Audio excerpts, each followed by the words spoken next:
Ya, Assalamualaikum warahmatullahi wabarakatuh. Bersua kembali dalam siri tips motivasi dalam kereta. Alhamdulillah. Apa kabar tuan-tuan dan puan-puan? Ya, kali ini kita sedang menunggu seorang kawan lah, kawan saya. Kawan saya ni dia kata dia tunggu sana. Nanti kita cari, kita sembang-sembang dengan dia tentang kehidupan. Mana tahu ada tips-tips tertentu yang kita boleh pakai kan? Macam mana?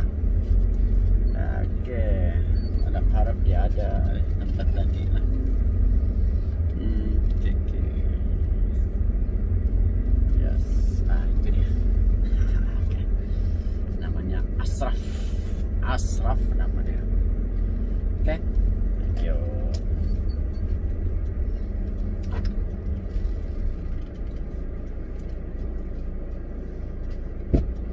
Lawak betul spek tu tau. Waalaikumsalam. Kalah spek saya. Alhamdulillah. Jalan juga ah. Arat. Ujung-ujung ini 31 kan? Ya, 31 hari ni. Ya, patutlah ramai cuti. Hari terakhir 2020. Ya, betul. Hari terakhir ni habis terakhir esok. Esok Jumaat. Jumaat tu cuti. Betul. Jadi untuk tahun baru ni 2001 tu, jadi macam mana lah planning? Macam mana? Okay. Planning itulah betul. Planning ni lari sudah. Orang bilang kira masih on track lah. Orang bilang impian orang bilang untuk freedom daripada kewangan, freedom daripada kesibukan kerja tu. Orang bilang on track lah. Orang bilang yang Ashraf punya target 2020 dapat ni? 2020 setakat ni ada tersasar lebih kurang dalam 30% lah tersasar. Sebab actually matlamat sebenarnya 2020 ni adalah hari terakhir saya menjadi seorang kaki tangan awam. Oh ya kah? Sebenarnya adalah matlamat saya teman-teman lain yang saya sudah set daripada tahun sebelum saya masuk PMS tu. Oh ya kah? Saya ada channel YouTube kan? Kau ada ikut ke channel YouTube saya? Ya, ada saya tapi belum saya subscribe lagi. Beritanya bos. Ada channel YouTube ah. Tapi nanti saya mau cari tu bos. Bos Masri kan? Masri Juda. Dia lebih kepada apa channel tu bos? Dia lebih kepada bagi panduan kepada orang lah, bagi panduan. Tapi saya buat banyak playlist lah supaya orang dia ada variasi kan orang kata. Kadang-kadang sebab kadang-kadang kalau kita relax tengok YouTube, mana tahu kenapa kawan nikah kan. Oh ya betul bos. Jadi untuk tahun ini ya bab. Cerita lah. Kita ni esok tahun baru sudah ni sebenarnya. Kalau orang cakap nanti saya belanja kan tahun depan ngapa kan? Ya betul lah. Tahun depan belanja lah. Cuma ni supaya kita macam kita punya matlamat kan, mana mesti ada matlamat. Kita ada matlamat. Macam mana bah supaya kita tidak lari dari track? Alright. Kalau saya punya konsep saya yang selalu saya jadikan panduan lah untuk kita sentiasa dalam laluan trek yang sebenar tu. Yang pertama pada saya matlamat tu pada asalnya kenapa kita laksanakan, kenapa kita orang kata wujudkan lah untuk diri kita. Kenapa? Contohnya mungkin matlamat kita kenapa kita mau freedom daripada hutang apa semua kan. Jadi pada asalnya kenapa kita mau, mungkin pada asalnya sebab kita rasa macam terbeban kehidupan kita, jadi macam tidak orang kata tidak begitu tenang lah, orang kata terkejar-kejar masa. Jadi kita mau freedom dengan masa-masa tu. Kalau Ashraf punya pendapat lah tadi ini lain cerita lah. Tentang hutang ni kan memang ramai orang ada masalah hutang. Betul bos. Tapi memang apabila ada. Kita macam yang ada gaji ni kan, terkira betul. Swasta kah, kerajaan kah? Betul. Bila dia sudah ada gaji, dia terfikir nak berhutang kan? Ya itu.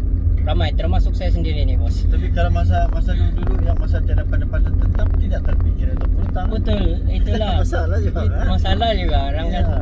Tapi sebenarnya saya tengok melihat kepada orang kata secara menyeluruh lah daripada diri sendiri, kawan-kawan persekitaran saya kan.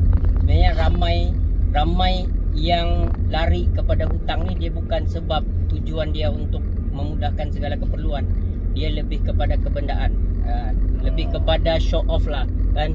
Kadang kawan ni kereta baru, dia pun mau kereta baru kan. Kawan ni sudah nampak berjaya sikit, sedangkan kawan tu pun dia tak nampak berhutang dia macam mana kan. Ya, dia nampak. Jadi dia pun mau tunjuk juga dia punya kemewahan. Jadi sifat kesederhanaan tu sering terhakis daripada diri kita lah. Jadi kalau contoh macam kita on track lah, kita ialah macam tahun depan ni saya nak selesaikan hutang. Okey. Tapi dia pinjam juga untuk selesai. Ya, itulah. Masih berhutang lah. Masih berhutang kan? Ya. Itulah orang kata. Okey. Dia mungkin ada apa? Kalau Asraf punya ni ada. Okey. ada side income. Saya punya sistem teknik saya lebih banyak belajar mungkin benda ni saya pun tak sedar sistem tu adalah snowball. Ya. Ada satu pakar kawangan tu beritahu lah. Ya. Encik Zahid nama dia. Forensik kawangan. Dia ni motivasi pasal forensik kawangan. Tapi sebenarnya saya sudah buat benda yang dia ajar tu dalam saya menyelesaikan beberapa hutang-hutang saya lah. Sistem tu saya gunakan sistem snowball lah. Cuma saya guna pelbagai medium. Maksudnya tools saya guna ni banyak. Selain tools kawangan, maksudnya kita guna ringgit simpan kan. Saya guna lebih banyak menggunakan emas lah. Simpanan emas.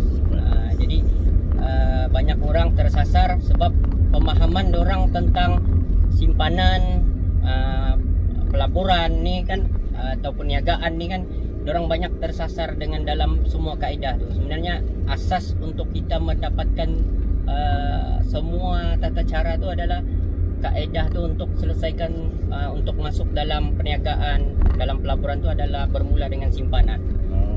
Ya betul lah tu. Iyalah kadang-kadang orang bila macam kita ni kan ada paki boleh simpan kan. Ya, itulah. Pakinya kita simpan dulu. Ya, betul. Itu juga itu pun baru saya terdengar tu dalam siapa bincang Mas Balik kata kita bila kita ada duit kita simpan dulu. Betul. Jangan kita belanja dulu paki baru simpan. Ya. Salah konsep. Sebab konsep tu sudah diajar dari kita waktu kecil lah sebenarnya kan. Ya. Betul. Ya. Dari kecil kan. Betul, salah ajaran tu. Bapak bagi duit, okey. Belanja nanti ada lebih simpan. Sepatutnya simpan dulu. Nanti kalau ada lebih tu baru belanja. Dia sepatutnya konsep dia kalau diajar begitu kita akan lebih banyak menyimpan sebenarnya. Betul. Tapi yang mungkin dulu tu kan dia kita begitu supaya kita yang paki itu pun kita jangan bazirkan. Ya, betul.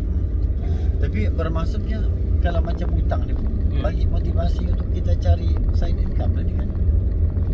Satu betul juga memang kita perlulah untuk tambahan kerja.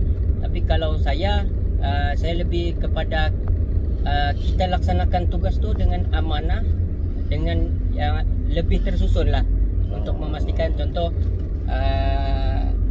kalau kita boleh letak set impian kita untuk dapatkan kenaikan pangkat kan. Jadi secara otomatik kenaikan pangkat kita ni akan membantu kita mendapat tambahan gaji. Itu satu. Yang kedua, mungkin orang kata kita tingkatkan pengetahuan. Sebab bagi saya pengetahuan ni yang sebenarnya memberikan kita pendapatan yang lebih. Maksudnya sekarang ni kita mungkin tahu secara teknikalnya kita boleh buat keperkaranian, tapi mungkin kita boleh tambah dari segi teknikal lain. Pengetahuan tu kan. Pengetahuan, kita kena tingkatkan pengetahuan. Sebab kalau kita buat macam 2-3 benda, berniaga, bekerja kan, saya rasa kita akan mengorbankan lebih banyak masa. Setakat apa pengalaman yang saya lalui sekarang ni, orang bilang saya banyak mengorbankan banyak masa. Jadi saya terpaksa, kadang-kadang saya terpaksa tinggalkan pekerjaan. Oke, lalai dalam pekerjaan saya di orang kata pekerjaan sekarang. Kadang saya fokus pada pekerjaan, saya lalai pula dalam perniagaan saya menguruskan perniagaan. Jadi sukarlah untuk kita memastikan kita melaksanakan apa tujuan dan impian kita secara konsisten lah.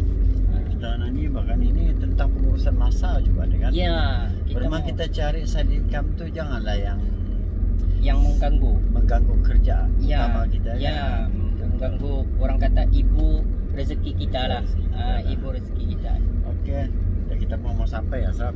Ya, Tadi kita kongsi apa tadi? Yang pertama tadi kita cakap tentang apa tu? Kenapa bagaimana konsisten? Pertama sekali Ya. tentang side income tu kan cari peluang bahkan. cari peluang. Yang kata betul. snowball kata dia Mas. Ya, sistem snowball tu. Dia lebih kepada cara dan teknik simpanan lah. Ya, jangan tambah hutang, tapi kita cari hutang-hutang yang boleh kita selesaikan lebih dahulu. Biasanya sistem snowball ni dia mencari hutang yang kecil, selesaikan, dan kita akan jadikan hutang tu menambahkan pendapatan kita. Bila kita sudah selesai, kita ada lebihan duit lah kan. Jadi kita akan selesaikan lagi seterusnya, hutang-hutang seterusnya lah. Ini siapa ni ya? Parking kita ni. Mana? Dia ini 5256. Ini nampak kamera ni. Apa dia? Kamera ni kan. Tu nampak kau ni. Kamera. Ini direkam ni. Jadi kita merekam sikit lah. Okey. Sorry lah, aku ambil tips kau. Alright. Masuk dalam YouTube lah, jangan lupa Boleh. tonton. InsyaAllah. Assalamualaikum, jumpa lagi channel ini. Alright. Terima kasih nak menonton. Oh,